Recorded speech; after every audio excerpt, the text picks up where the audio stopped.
کی ناپسند ایک ایسا غیب ہے جو نبی کے ذریعہ ظاہر ہوتا ہے، ایسا غیب ہے جو نبی کے ذریعہ۔ تو جو لوگ کہتے ہیں کہ نبی کو غیب کا پتہ نہیں، تو ان سے پوچھے جب ان کو غیب کا پتہ نہیں تو آنے کی ضرورت کیا؟ جب نبی غیب نہیں جانتا تو نبی کے آنے کی ضرورت کیا؟ آپ کہیں کہ نبی آتا ہے کھانا پینا سکھانے کے لیے، نبی اس لیے آتا کھانا پا سونا جاگنا چلنا پھرنا دنیا میں زندگی گزارنا، غلط آپ نے سوچا۔ خدا نے جب ہمیں پیدا کیا اتنا شعور ہمیں دے دیا کہ ہم خوب جانتے ہیں کہ کیسے کھایا جاتا ہے کیسے پیا جاتا ہے۔ آسائش حیات کی ساری شاہراہیں ہمارے سامنے کھلی ہوئی، ہمیں خوب معلوم ہے کہ تجارت کیسے ہوتی ہے، ہمیں خوب معلوم ہے کہ زراعت کیسے ہوتی ہے۔ کھانے پینے کا ڈھنگ سکھانے کے لیے نبی نہیں آتا، چلنے پھرنے کا قاعدہ بتانے کے لیے نبی نہیں آتا، تجارت و زراعت کے طریقے سمجھانے کے لیے نبی نہیں آتا، نبی اس لیے نہیں آتا، نبی اس لیے آتا ہے کہ وہ بتائے کہ کون سا کھانا خدا کو پسند ہے، کون سا کھانا نہ پسند ہے، کون سی اوقات خدا کو پسند ہے، کون سی نا پسند ہے، کون سی تجارت خدا کو پسند ہے، کون سی نا پسند ہے، کون سی زراعت خدا کو پسند ہے، کون سی نا پسند ہے۔ نبی کو صرف خدا کی ناپسند بتانے آتا ہے، ناپسند بتانے آتا ہے۔ تو اگر نبی ہی کو اس غیب کا پتہ نہ ہو تو نبی کے آنے کی ضرورت کیا؟ نبی کے آنے کی تو ہوتی کیا؟ معلوم ہے یہ ایسا غیب ہے جو نبی ہی بتا سکتا ہے۔ اچھا اب ایک بات اور ہم بتاتے ہیں یہاں پر، جب یہ بات سمجھ میں آ گئی نا یہ ایسا غیب ہے جو نبی ہی بتا سکتا ہے، تو اب فرض کر لو کہ خدا کو 100 باتیں ناپسند اور حضرت آدم نے صرف 50 بتائی، تو 50 تو رہ گئی نا، نہیں؟ مگر حضرت آدم سوچتے ہوں گے کہ میرے بعد نوح آنے والے ہیں، کچھ وہ بتا دیں گے۔ ابھی میرے زمانے کے حالات کے مطابق میں بتاتا ہوں تو کچھ وہ بتا دیں گے، کچھ باتیں حضرت نوح نے بتائی، سوچا سب بتانے کی بھی کیا ضرورت ہے، ابھی تو حضرت ابراہیم بھی آئیں گے، حضرت ابراہیم کے لیے بھی گنجائش ہے، ابھی حضرت کلیم آئے ہیں، جو بات رہ گئی ہے وہ پوری کر دیں گے۔ حضرت کریم کے لیے گنجائش ہے، ابھی مسیح آئیں گے، جو بات رہ گئی ہے وہ بڑھا دیں گے۔ اور حضرت مسیح کے لیے بھی گنجائش ہے کہ آخری نبی آنے والا، جو بات کر رہی ہے وہ مکمل ہو جائے گی، آخری نبی، مگر آخری نبی کے لیے گنجائش اب نہیں ہے، آخری نبی کے لیے گنجائش نہیں ہے۔ اب خدا کو اگر 100 بات ناپسند ہے تو رسول عربی کے فریضہ نبوت میں ہے کہ وہ 100 کی لسٹ بنا کے کرے، وہ 100 کی لسٹ بنا کے کرے۔ اگر رسول نے صرف 99 باتیں بتائی تو اس ایک کو بتانے کے لیے کون نبی آئے گا؟ ایک کو بتانے کے لیے نبوت کا دروازہ بند ہو چکا ہے، اب کوئی نبی آنے والا نہیں ہے، تو اب نبی پر لازم ہے کہ جو باتیں خدا کو ناپسند ہے سب کی وضاحت کر جائے، تو سارے ناجائز کی تفصیل بتانا یہ نبی کا کام ہے، یہ چلنے پھرنے والوں کا کام نہیں ہے۔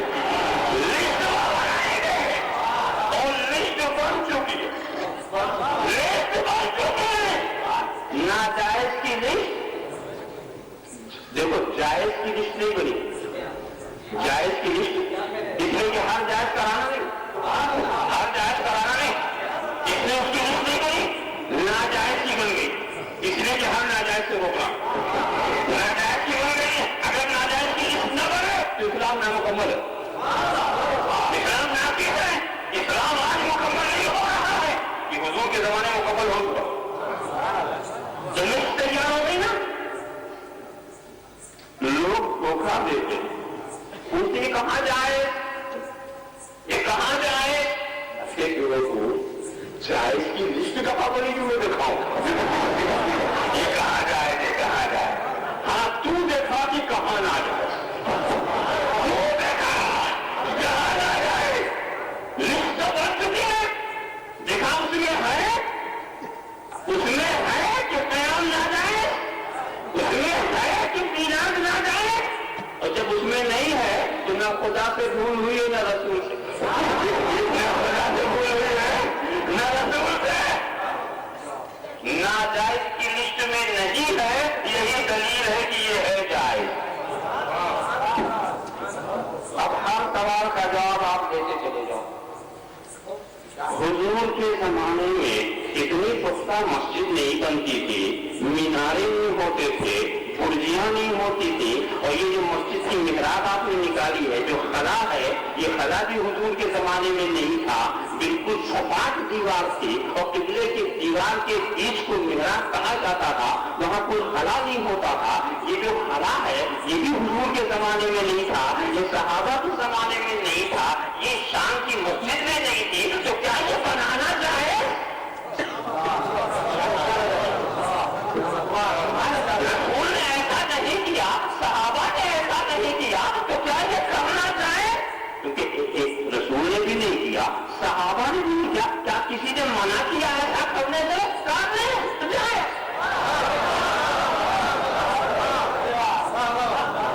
حضور کے زمانے میں لوگ زبان سے نیت نہیں کرتے تھے، دل کے ارادے کا نام نیت، دل میں ارادہ کیا، اللہ اکبر کہہ دیا، زبان سے بولنا سے مستحب ہے تاکہ دل اور زبان مطابق ہو جائے۔ تو سرکار کے زمانے میں بھی زبان سے نیت نہیں ہوتی تھی، صحابہ کے زمانے میں بھی نہیں ہوتی تھی، تابعین کے زمانے میں بھی نہیں ہوتی تھی۔ بعد کے مشائخ نے جب دیکھے خیالات ادھر ادھر جانے لگے تو انہوں نے ایجاد کیا کہ زبان سے بھی کہہ لے تاکہ دل اور زبان مطابق ہو جائے۔ یہ بات کے مشائخ نے ایجاد کیا، پہلے تو نہیں تھا، کل نہیں تھا، تو کیا رسول نے منع کیا تھا؟ کیا صحابہ نے منع کیا تھا؟ کیا تابعین نے منع کیا تھا؟ منع نہیں کیا، تو نہ رسول سے بھول ہوئی نہ خدا سے، نہ رسول سے، دین مکمل ہو چکا ہے، لہذا جائے۔ حضور کے زمانے میں اس طرح سے اجتماع کر کے دین کی بات بتانا تو کوئی دستور نہیں تھا۔ سرکار کو عشاء کے بعد نہ جاگنے کو مکروہ قرار دیتے تھے، عشاء کے بعد سب سو جاتے تھے، تہجد کے وقت اٹھنے میں آسانی ہوتی تھی۔ اس طرح سے رات کو جاگنا، اس طرح سے مائک لگانا، اس طرح سے مجمع، یہ تو نہ صحابہ کے زمانے میں تھا، نہ تابعین کے زمانے میں تھا، نہ حضور کے زمانے میں تھا۔ کیا اس طرح سے کرنا چاہے؟ کہا حضور کے زمانے میں تو نہیں تھا، مگر کیا سرکار نے منع کیا کہ دین کی بات اس طرح نہ بتاؤ؟ دین کی بات اس طرح نہ بتاؤ، کبھی منع تو نہیں کیا، تو جائز۔ ہر جائز کی لسٹ نہیں بنی۔ حج کرنے لوگ اونٹوں پہ جاتے تھے، پیدل جاتے تھے، کشتیوں پہ جاتے تھے، اب ہوائی جہاز سے اڑ کے جاتے ہیں۔ حضور کے زمانے میں تو اس کا وجود نہیں تھا، تو اپنا یہ فرض ادا کرنے کے لیے کیا ہوائی جہاز سے جانا جائے؟ کا حضور کے زمانے میں یہ چیز نہیں تھی اور سرکار نے نہیں استعمال کیا، مگر کیا سرکار نے منع کیا تھا کہ یہاں آؤ تو اونٹ ہی پڑا، یہاں آؤ تو کشتی ہی گیا؟ کیا ایسا کہا تھا؟ نہیں کہا تھا، پوچھ رہے ہیں۔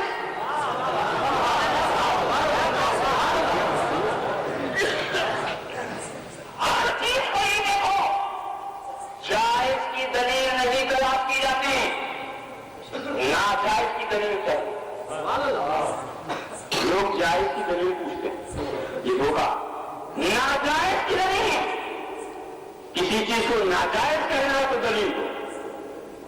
میں آپ کو بتاؤں اسلام کا طریقہ کیا؟ مسلمان ہوتے ہی کیا شراب چھوڑ دیا تھا؟ تو شراب پی رہے تھے کہ نہیں؟ تو کیا نبی نے کہا تھا پینے کو؟ کیا کوئی آئے گا کہ شراب پیتے رہو؟ تو نہ نبی سے پوچھا نہ قرآن کی آیت سے پوچھا، پہلے سے پی رہے تھے، پینے معلوم پینے کے لیے نہیں پوچھ رہا ہے، رکنے کے لیے پوچھ رہا ہے۔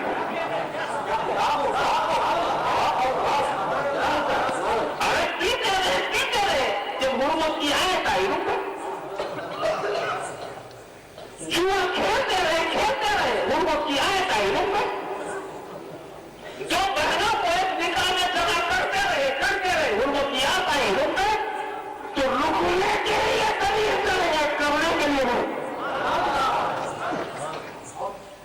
یہی تم لوگ کو دھوکہ دیتے ہیں نا، کہا جائے بات سچی سوچنے کے لیے کہاں نہ جائے، اس کی وضاحت دکھاؤ، کہاں نہ جائے۔ جب نام لے کر کے تم ناجائز کہتے ہو تو نام ہی لے کر اس لسٹ میں دیکھنا ہوگا، تو لسٹ ہو گئی نا ناجائز کی مکمل۔ بس بات یہ ہے دوستو، اسلام مکمل ہو چکا، اب اس میں تم اضافہ نہ کرو، اپنی طرف سے کچھ ناجائز نہ بڑھاؤ۔ اللہ رسول کو جتنا ناجائز کرنا تھا کرتے تھے، اب تمہارا اضافہ قبول نہیں کیا جائے گا۔ یہ شارع کا کام شارع ہی کرے، تم شارع نہیں ہو، تم پیرو ہو، تم قانون ساز نہیں ہو، قانون کی اتباع کرنے والے۔ قانون نہ بناؤ، بڑے ہوئے قانون کے پیچھے چلو۔ خدا کو اپنی مرضی سے راضی نہ کرو، خدا ہی سے پوچھو وہ کیسے راضی ہو۔ ان کنتم تحبون اللہ فاتبعونی، میری اتباع کرو۔ اور اس لیے ایک بات اور ہے قابل ہو، یہ اتباع کرنے کا حکم کیا گیا یا اتباع کیسے کسے کہتے ہیں؟ کسی کے پیچھے پیچھے چلنا، پیچھے وہ چلا اسی کے قدم پر قدم پر قدم، جو برابر چلتے ہوئے اتباع نہیں کرتے، جو آگے بڑھتے ہوئے اتباع نہیں کرتے، جو پیچھے رہتے ہیں وہ اتباع کرتے ہیں۔ پیچھے چلنا یعنی جیسا وہ کرے ویسا تم ہو، یہی تو نقل بات۔ میں نے کچھ کیا، آپ نے کیا، یہ ہے اتباع، اور میں نے کچھ کہا، آپ نے کیا، یہ ہے اطاعت۔ تعمیل حکم کا نام ہے اطاعت، اور نقل افعال کا نام ہے اتباع۔ حکم کی آپ نے تعمیل کی تو یہ اطاعت ہے، اور اقوال کی تعمیل کی تو یہ اطاعت، اور افعال کی پیروی کی تو آپ نے یہ اتباع، اور نبی کی اتباع بھی لازم اور نبی کی اطاعت بھی اطیعوا الرسول فاتبعونی، اتباع بھی لازم اور اطاعت بھی لازم۔ اچھا، اطاعت ہوتی ہے حکم کی اور اتباع ہوتی ہے فعل کی، تو جب قیامت تک لازم ہے دونوں، تو ضروری ہے کہ قیامت تک نبی کے اقوال بھی بچے رہیں اور نبی کے افعال بھی بچے رہیں۔ افعال نہیں ہوں گے تو ہم اتباع کیسے کریں گے، اور اقوال نہیں ہوں گے تو ہم اطاعت کیسے کریں گے؟ مگر مشکل ہم بتا دیں آپ کو، اقوال کتابوں میں نقل کیے جا سکتے مگر افعال اور آپ کتاب میں نہیں۔ کیا سمجھے؟ فعل کتاب میں نہیں ہوگا، قول ہوگا۔ بخاری اور مسلم میں نبی کے تبسم کا ذکر ہے، تبسم نہیں ہے۔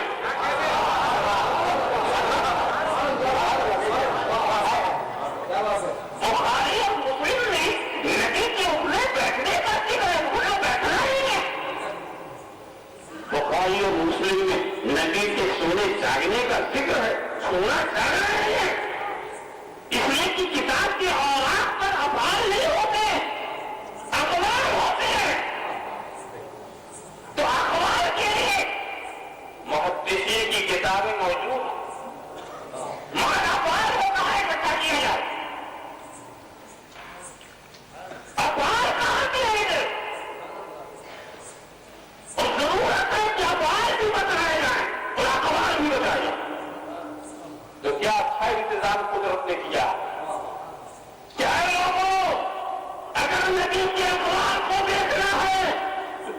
دیکھو، مسلم دیکھو، ابو داؤد دیکھو، نسائی دیکھو، ابن ماجہ دیکھو، مشکات دیکھو، موطا امام مالک دیکھو، موطا امام محمد دیکھو، محدثین کی کتاب کو دیکھو.